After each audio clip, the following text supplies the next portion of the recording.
I thank EVP Valdis Dombrovskis, who is a very good friend of Ukraine as well. This is indeed a very important event, this meeting of the Association Council with the participation of the new Ukrainian government and the new Commission. And traditionally, we thanked our European partners today for this stable support for the territorial integrity and sovereignty of Ukraine.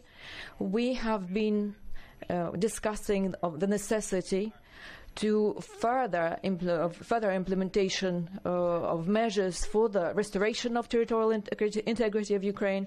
We have already made a decision today to introduce additional sanctions that have been introduced by the EU with regards to some of the persons who were instrumental in the annexation of Crimea. We welcome these measures by our European partners.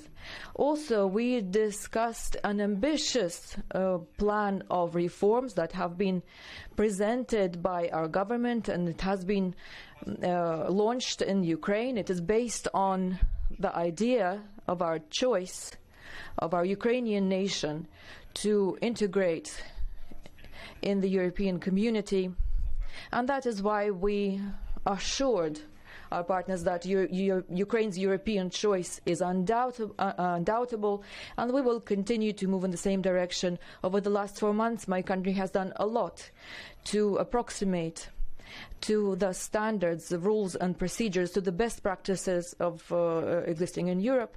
Some of the successes that have been achieved have been discussed with our European colleagues. And I'm talking about the unbundling of Naftogaz, first of all, which allowed Ukraine not only to sign together with the European partners and with the Russian Federation a contract for gas transmission to the European Union, to Europe.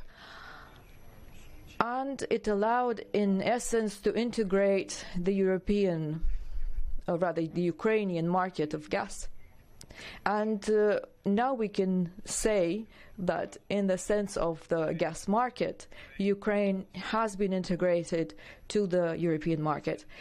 Of course, we have our own priorities that we have also discussed with our European partners. And it's the NSOE, the association, the unification of our energy systems that has to take place before 2023. Also, the accession to the digital single market, because we realize, or rather, we feel as part of the European digital space. We also talked about open sky. So we will have to integrate in the sense of aviation. Also, we talked about a number of possible projects that can be implemented in the area of infrastructure. We thanked our European partners for their consistent support for the reform in our public service and in our decentralization reforms in Ukraine.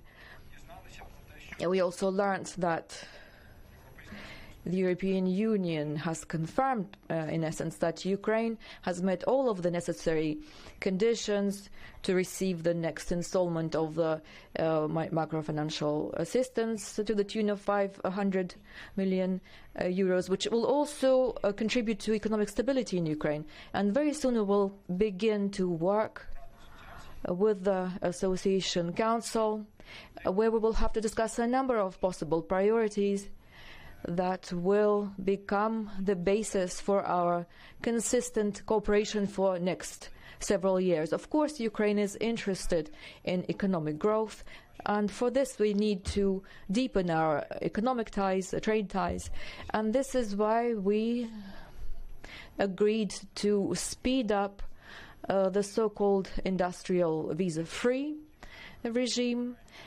We have been trying for a number of years to come to an understanding, an agreement with the European partners on this. And we will also do everything possible in order to establish an exchange of information and a more closer cooperation between the customs services of Ukraine and the European Union.